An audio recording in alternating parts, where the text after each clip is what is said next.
All right, y'all. Um, first and foremost, I'm gonna give all praises to Yahweh, Bashim Hawashah.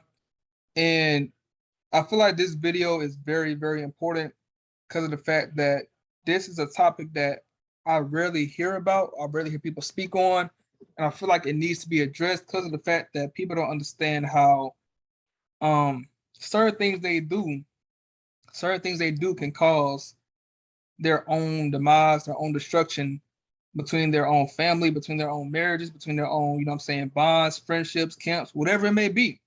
All right. So I want to kind of address something, just address a few things, but at the same time still get kind of deep into it because of the fact that, like I said, this topic is very important and I feel like it's very slept on and it needs to be talked about. All right. It needs to be talked about. All right. So let's go again to this lesson. Let's go again to this lesson real quick. And this is the first verse I kind of want to start off with. All right, y'all. So this verse right here. I want to start off with this verse because this basically sets up the meaning of this whole lesson, the meaning and the purpose of this whole lesson when it comes down to the issue going on within our people that they may not know is going on, probably because of them, because of, how they teach, how they approach the word, how they, treat their family, how they treat their people, how they treat their wives, their husbands, whatever it may be. All right. So Proverbs 11:1. It reads, a false balance is slack is abomination to the Lord, but a just weight is his delight. So the reason I'm bringing out this verse because of the fact that, like I said, there's a lot of things that our people do that they don't realize is causing a false balance in their own households or within their own people, within their own camps, whatever it may be. I keep saying that, whatever it may be, because of the fact that it's a lot of things that it can be that can have a false balance. All right. But let me also bring out this verse as well. But literally, the way that the Most High creates things, the way the Most High made things, He made things have an opposite. You know what I'm saying? Let me show y'all this. Isaiah 45:7. Isaiah 45:7. It says, I form the light and create darkness. I make peace and create evil. I, Yahweh, do all these things. All right. So, literally, like I said, He creates like everything to have something that goes against it. All right. Or that may be compatible with it, or that just may be, um, the opposite of it. All right. You have good, you have evil. You have light, you have dark, you have up, you have down, you have left, you have right, you have man, you have woman, you have tall, you have short, you have fat, you have skinny, you have all these things. All right. All these things that have some type of, opposite to it. But either way, it causes a balance. That's that just weight that the Most High has, that the Most High loves. All right.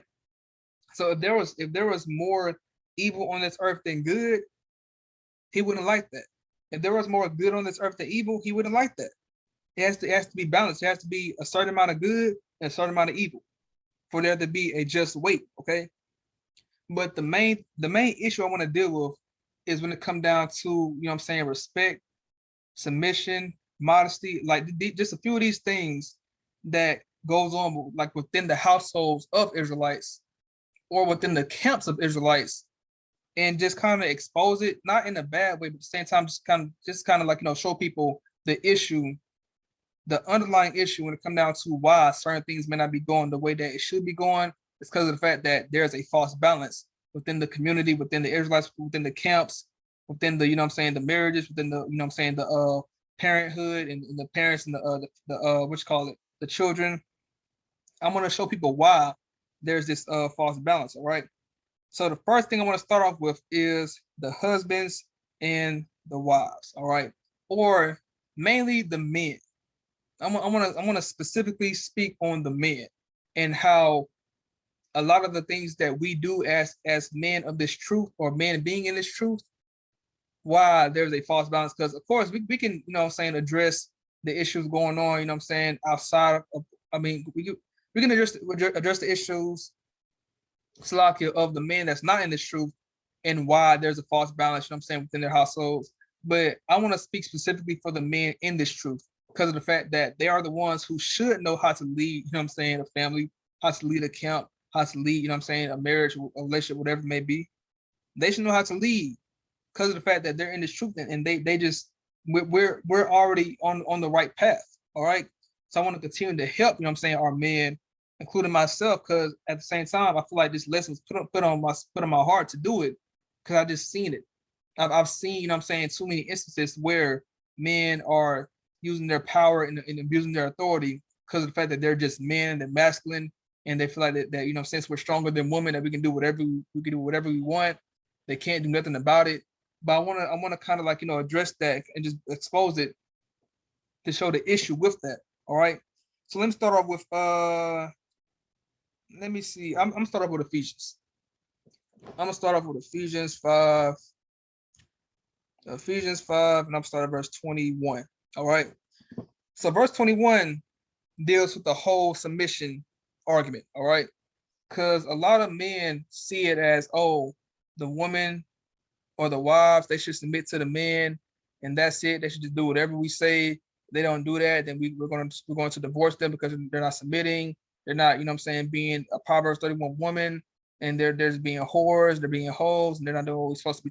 They're not doing what they want. They're not doing what we tell them to. And it's like that's that false balance. When you make everything go your way, that's when it causes a whole lot of chaos, a lot of division, a lot of issues, a lot of arguments. A lot of things can be avoided if you have that just weight. A lot of things. Of course, when it comes down to a relationship or a marriage, whatever it is that you may be in, betrothed or whatever, there's still going to be arguments here and there, but it's not like those arguments are caused because of the fact that there's something wrong going on, or because of the fact that the man is doing something all out of whack. It's because of the fact that, you know, you need to have conversations about certain things to get to know each other, to get like, you know what I'm saying, an understanding. But a lot of arguments happen because of the fact that, you know, it's over stupid things. It's over things that shouldn't even be argued over. You know what I'm saying?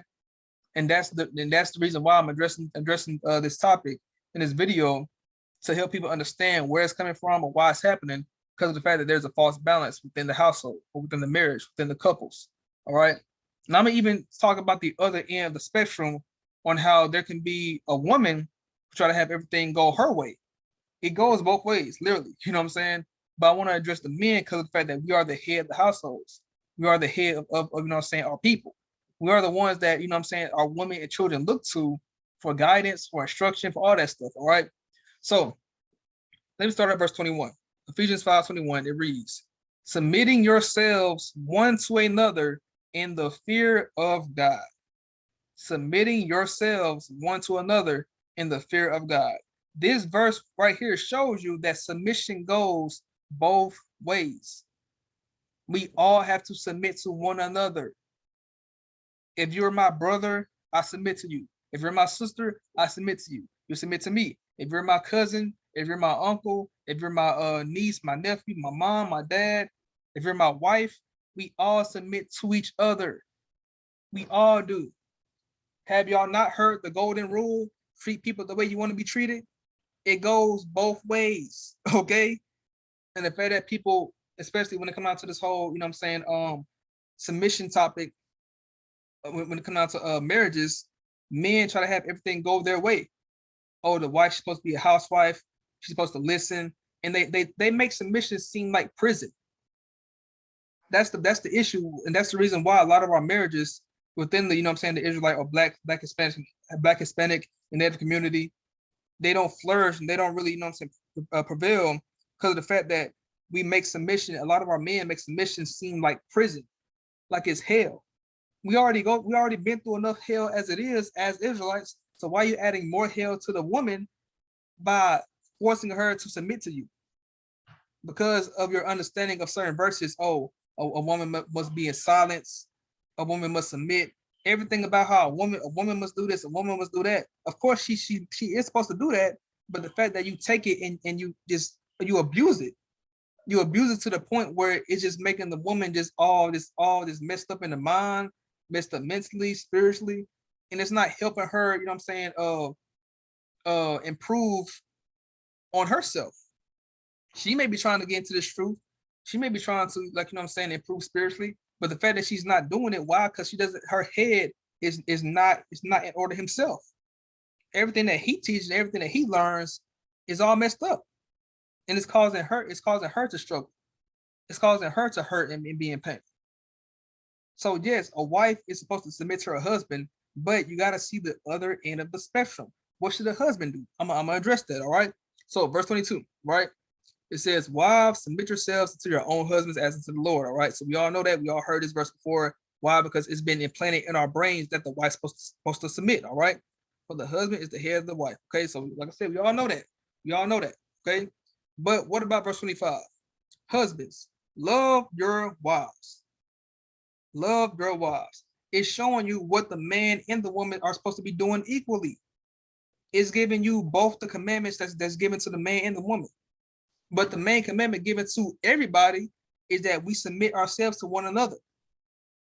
Even when you go to the law, when it talks about love your neighbor as yourself, you gotta love yourself and you gotta love your neighbor.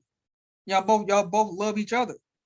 It goes both ways. Love goes both ways. Submission goes both ways. It's not just a one-way road. So even though this verse doesn't say, "Oh, husbands, submit to your wives," but it doesn't have to say it when it says it right here itself. It doesn't say it verbatim, but you should know from what that verse says in general that we all got to submit in some way. We all have to submit in some way. All right. So the fact that a lot of our men, like I said, take that word submission or submit and use it as imprisonment and make their wife just seem like a slave instead of like an actual, you know what I'm saying, human being. And that's sad. That's sad.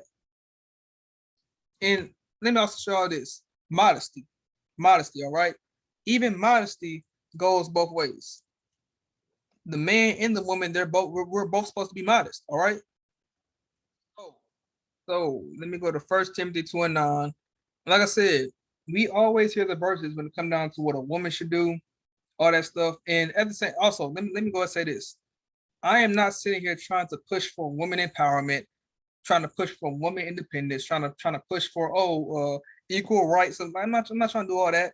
I'm just trying to show you how there should be a certain level of respect and a certain level of, you know what I'm saying, equality given to the woman and to the man. It goes, like I said, it goes both ways. Not just to the woman and man, but just to Israelites in general. How we should all, how the Most High told us how we treat each other.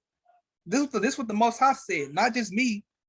I'm just showing y'all how the things that we are doing, you know what I'm saying, when it comes down to what you call it, when it comes down to just living in this truth, a lot of us are living, you know what I'm saying, in a very wrong way.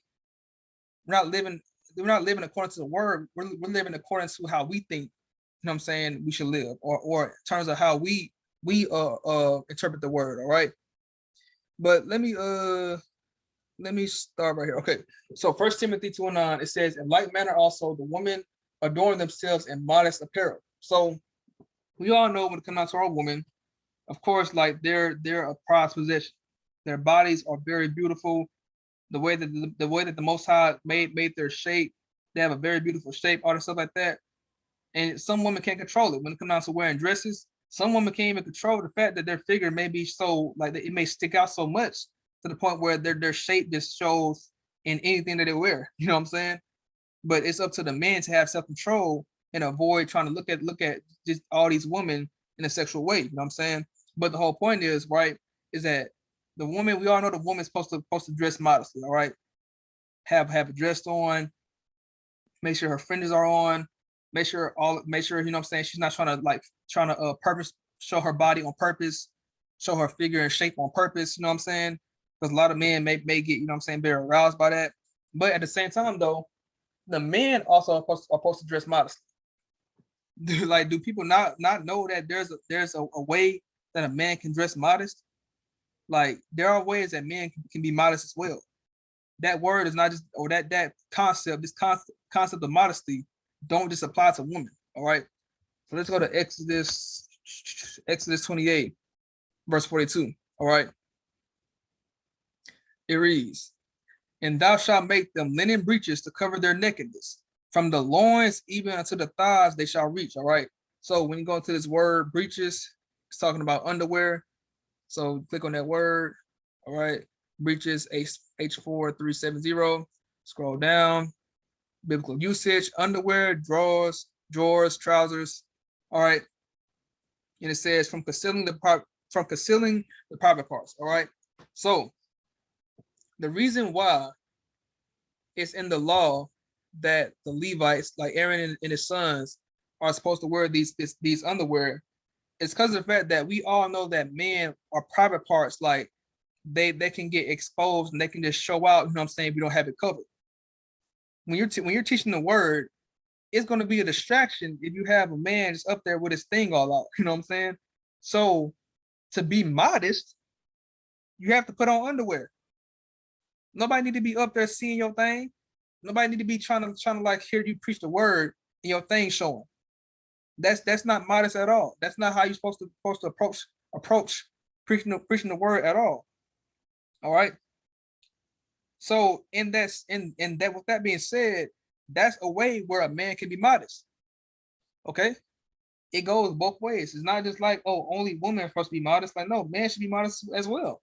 Of course, the agenda of a woman being modest is pushed more because of the fact that our women are more sexualized than men, which is a fact.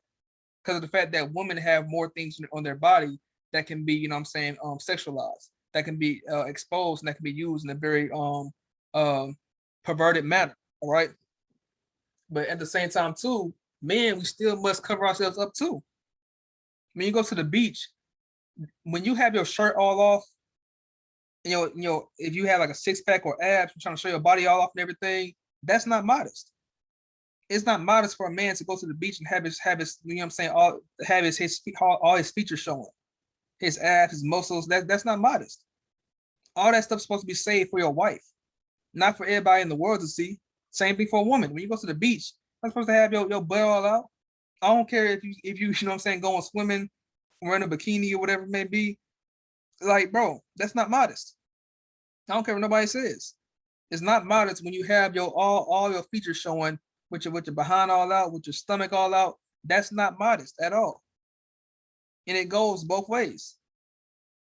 And I'm showing y'all this. It's talking about issues that, you know, that we should already know, but at the same time, it's still addressing the fact that it goes both ways, and it causes that just weight. How the man and the woman are supposed to be modest. How the man and the woman are supposed to submit. When we're just preaching the fact that it's just, oh, the woman do this, the woman do that, the woman do this, woman do that. That's a false balance. It's not telling you what the man should do.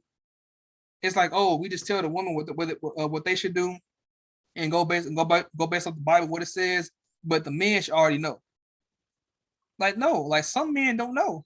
Some men don't know that they're supposed to be modest. Some men don't know that there is ways that a man can be modest. Why? Because it's not talked about.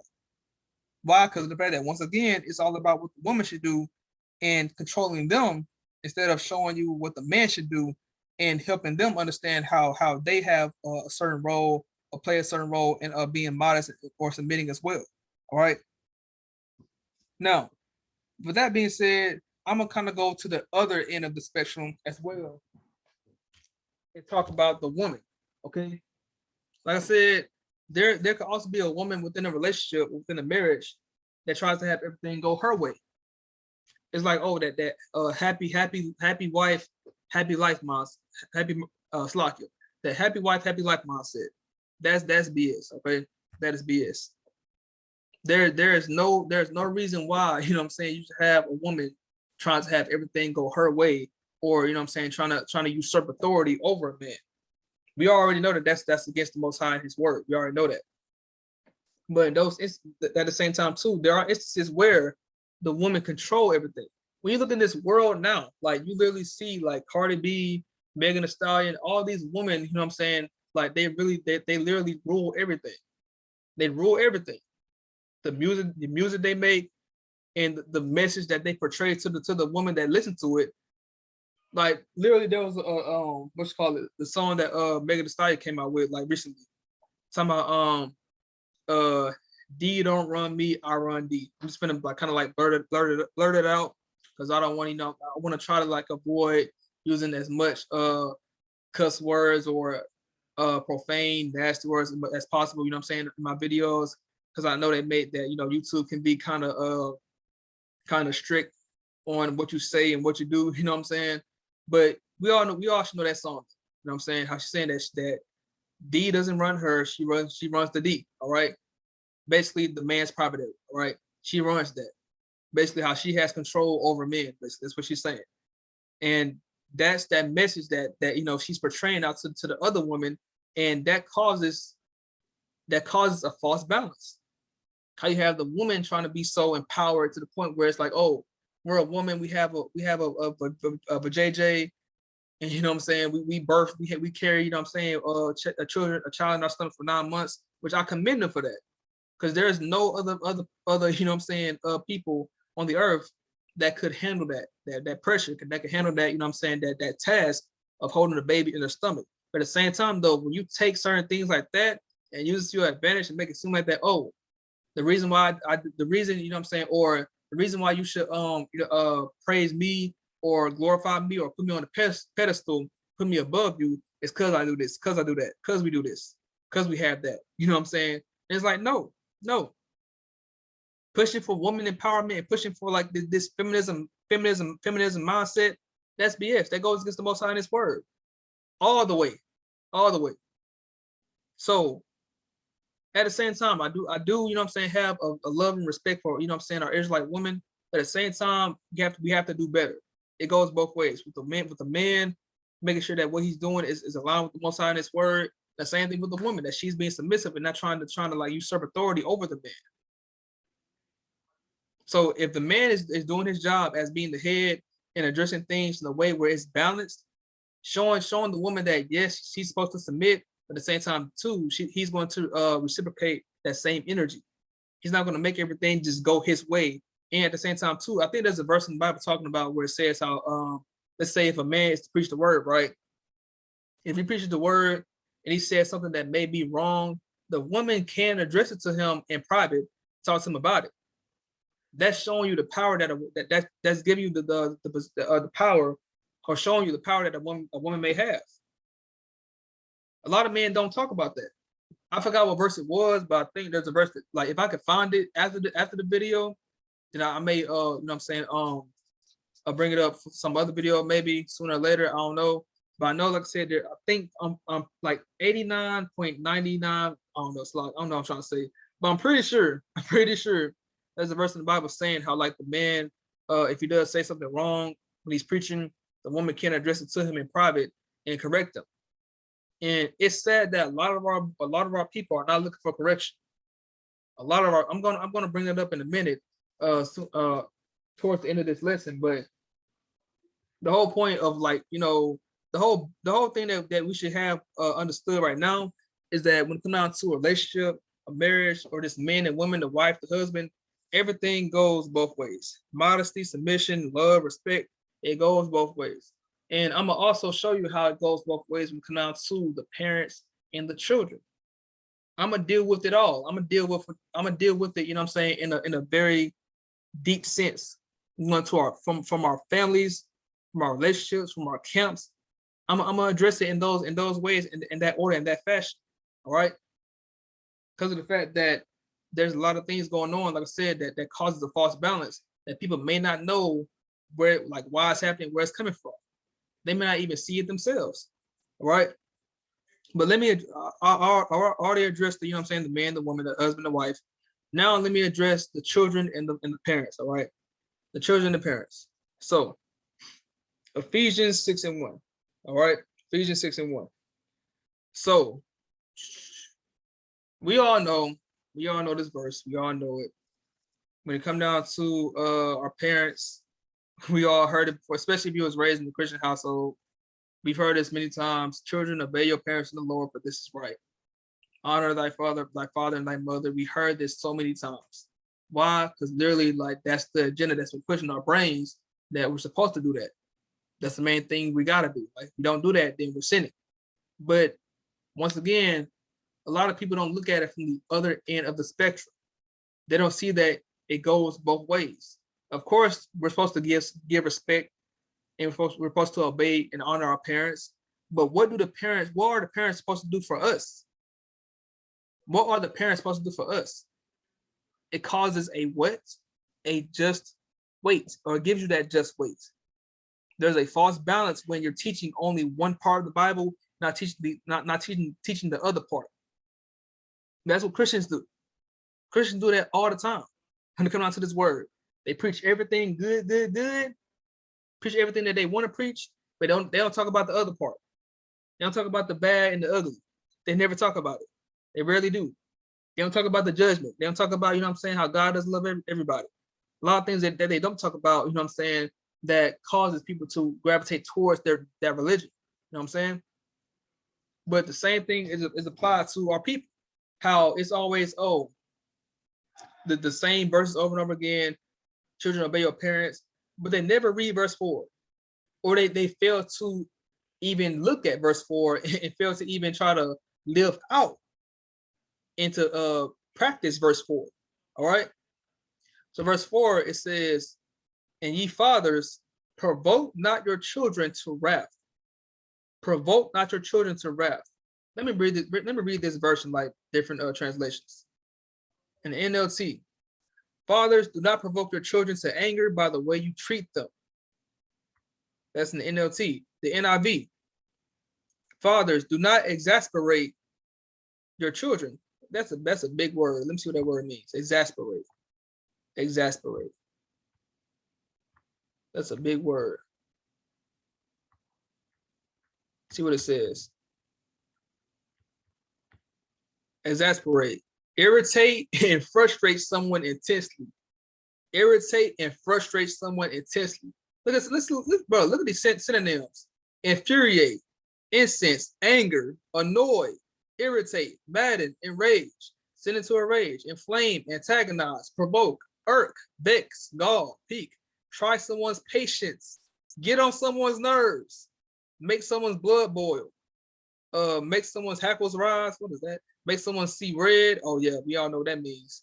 Get someone's back up, rub up the wrong way, ruffle someone's feathers, drive to distraction, exacerbate, honk, harass, infuriating, annoying. Literally all these things, bro. Provoking, irksome, vexing, bro. All these things, like, bro, do y'all not understand? Like this is what parents don't understand. They don't understand how a lot of things that they do is causing us to be annoyed, it's causing us to be mad at them. And they wonder why, you know what I'm saying, we sit here in our room sometimes, you know what I'm saying, and don't do anything because of the fact that anytime we come out of our room, or we may deal with y'all, like it's a problem. You know what I'm saying? The reason why you may not have that, you know what I'm saying, that very close connection with your child, or your child may not really want to even talk to you, is why anytime they talk to you or may deal with you, you get them mad, get them upset, you annoy them, you know what I'm saying? And it's okay for a child to have those feelings. It's okay for a child to feel like that. We're human.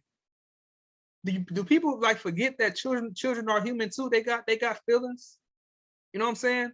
We have feelings. Children, whether you be a 20-year-old child, like whether you be 30 years old, whatever it may be, even though you still may be a child, still a parent, but at the same time too, you're still a human being.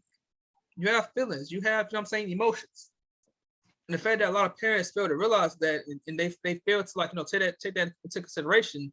And it's like, all when it comes down to this whole false balance thing, there's always one part of the weight or of the scale where that person fails to realize what they're doing is causing destruction to their own people, or to the person on the other end of the spectrum. How the man may not see that what he's doing, when it come down to him just trying to tell his wife, oh, submit, you're my slave, you're my prisoner, you're my housewife, you know what I'm saying, you're my property. When it come down to the father and the mother just saying, oh, you're my child, you're supposed to respect me, and that's it, do what I say or you're going to get punished for it. All that stuff, it's a false balance. And that's in the Most High, when he sees that, when the Most High sees that, it's considered an abomination. It's considered an abomination. It's considered wrong in his eyes. And let me hold on. Let me bring up this verse 2. Let me bring up this verse 2. Well, let me see. No, that's not the verse. But never mind. That comes down to eating things abominable. But at the same time, too, doing things that's considered abominable as well is still, you know what I'm saying, worthy of being in the lake of fire. But the whole point I'm trying to make is right. It goes both ways, all right. At the same time, yes, a child is supposed to respect his parents, supposed to obey his parents, obey our elders, you know what I'm saying, respect our elders, and honor our fathers and mothers. But at the same time, though, there's still some type of respect that should be given to us. There's still, I'm 20 years old, all right, 20 years old. I live, you know what I'm saying, with my parents and everything, and I still respect them, you know what I'm saying, even though I may not always agree with the things that may be told me to do, you know what I'm saying, but at the same time, though, I still respect them, and I still at least ask that I receive that same respect back. Same thing when it comes down to a marriage, the husband and wife have that same respect, that same love, that same kindness, that same cherishing, you know what I'm saying, spirit. When it comes down to just a camp between your brothers, between the preacher or the head of the camp, the preachers and the people who are not the preachers or whatever it may be. You know what I'm saying? Whether you be an elder, like there's supposed to be a respect and just equality all around. It's supposed to be a balance between Israelites as a whole. That gives you that just weight. And the fact that people are not seeing that the things that they are doing is causing, you know what I'm saying, this false balance. When you have one end of the spectrum more higher than the other, because of the fact that, oh, like I want things to be my way. Everything I go to is either it's my way or the highway. Basically meaning that, oh, if you don't do it my way, you can leave. I don't need you. You know what I'm saying? You can find somebody else. But around here in these parts, you know what I'm saying, everything goes my way. If you don't abide by my rules, then you gone. You know what I'm saying? And that's how a lot of camps work. A lot of camps work like that. Oh, if you don't believe, if you don't, you know what I'm saying, ride for us, whatever, you gotta leave then. It's like, hold on, like, nah, like we brothers in this truth. Like, it doesn't matter if I'm not, you know what I'm saying, with this other camp. Like, of course, we don't always have to agree on certain things, but at the same time, though, like, don't sit here and try to make this like a camp versus camp thing. That's what a lot of camps do. Put camps against other camps, like, oh, like this camp is better than that one. And if you listen to this camp or whatever, then you're wrong. And if you don't listen to this camp, or you don't listen to the camp that I listen to, then you're wrong or whatever. It's like, bro, like with all these camps, like we shouldn't be trying to sow discord or trying to, like, you know, cause a lot of confusion and a lot of anger between camps. We're all Israelites. We should be trying to come together and unite. But the fact that there's always some type of politics and some type of, you know what I'm saying, just emotion that fly, you know what I'm saying, between our people, we don't understand that we're causing division without even knowing it. All right. And let me bring out this final verse to wrap up this whole lesson. Let me bring out this final verse to wrap up this whole lesson. All right. Wrap up this whole lesson. And we're going to end this off with the words of Yahushua, with the words of our personal Lord and Savior. All right. Matthew 12 and 25. It reads, and Yahushua knew their thoughts. It said unto them, every kingdom divided against itself is brought to desolation, and every city or house divided against itself shall not stand. All right. So even though this verse can be used when it comes down to talking about, you know what I'm saying, nations like, oh, America, you know what I'm saying, that they're going to fall at some point, and how, you know, the fact that everything in America is all discombobulated. But at the same time, too, this can be applied to family households. This can be applied to camps. This can be applied to marriages. This can be applied to parents and you know, husbands and wives and you know what I'm saying, parents and children, families. It can be applied to that because of the fact that literally you see within the households things that causes division and causes the house to fall. And it sometimes, like I said, it all starts with the head. If the head is not doing his job and making sure everything that is done the way that is done, the way that the Most High wants it to be done, it's going to cause the house to just fall and to break down. When you have the husband and the wife not you know what I'm saying, agreeing on certain things, not seeing eye to eye on certain things all the time, always arguing for no reason, always butting heads. When you see the children, you know what I'm saying, they're not really showing some respect to the parents, because of the fact that the parents don't show respect to them. Like a lot of things that can cause division, that can cause, you know what I'm saying, the house or a camp to fall, because of the fact that there's no balance. There's no balance. There's no structure. Everything is just all out of whack. Everything is just chaotic. All right. So if you want to avoid chaos, if you want to avoid your house to fall, if you want to avoid your kingdom falling, you must come together in the way that the Most High wants it to be done. Don't just you know what I'm saying, don't just sit there and try to make everything go your way. It all starts with like a personal heart check. Let me go to that verse real quick. Go to that verse real quick. Hold on. Examine yourselves. Let me find that verse real quick. 2 Corinthians 13:5. Examine yourselves, whether ye be in the faith, prove your own selves. All right. Know ye not your own selves, how that Yahushua Mashiach is in you, Slakia, except ye be reprobates. All right. So we all have to do basically a self-examination. We all have to see if what we're doing is it right? Are we living the way that we should be? Are we keeping the Most High's laws? Or are we, you know what I'm saying, trying to pray every day, read Bible every day, study every day? Or are we trying to do these things daily? Are we trying our best to give the Most High our all? You know what I'm saying?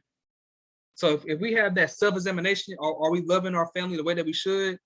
Am I treating my wife the right way? Am I doing things that I shouldn't be doing?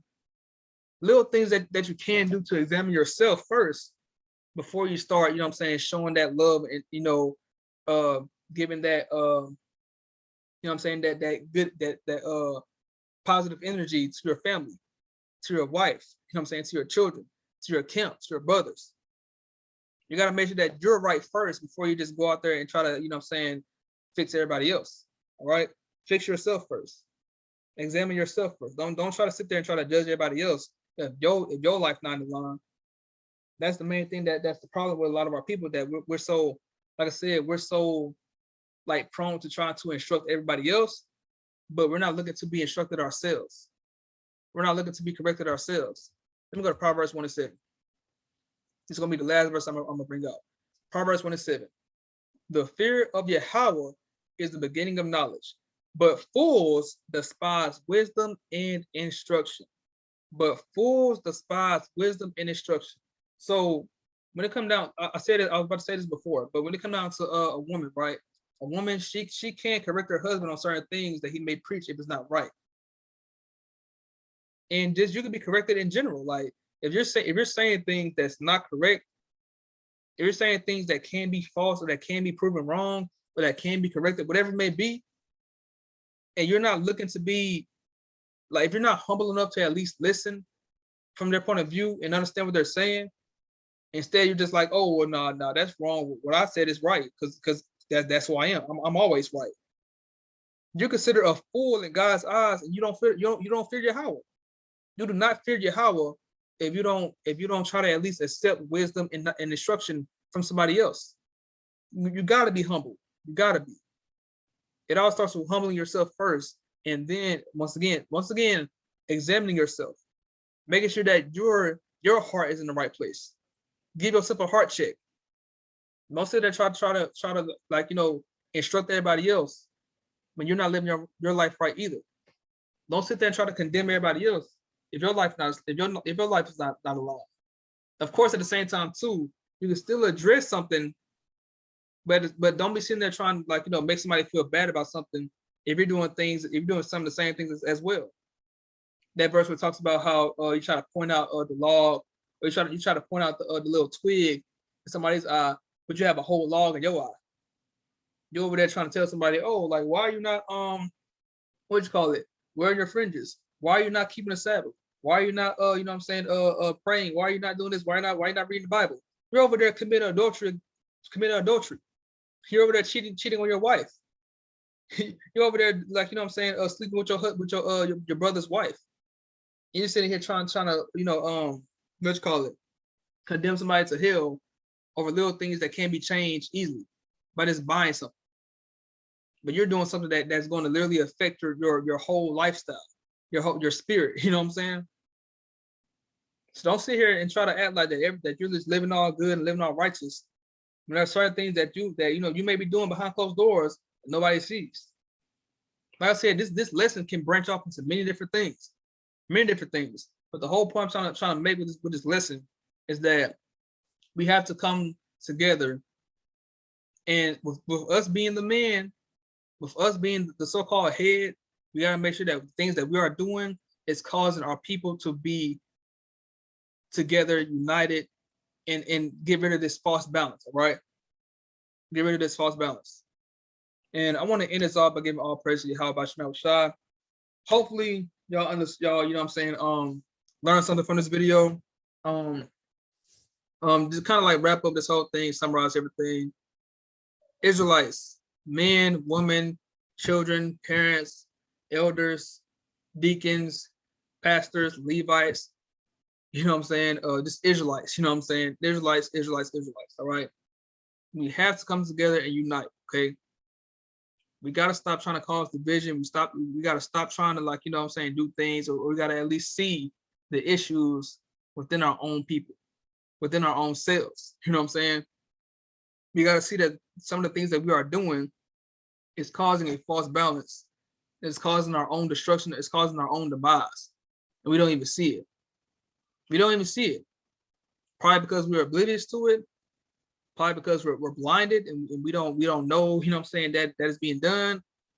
We may be very delusional. Some people may be very delusional. Some people may be, you know what I'm saying, thinking that somebody else is the problem when they're the problem. Either way, we gotta come together. We gotta come together. We gotta unite.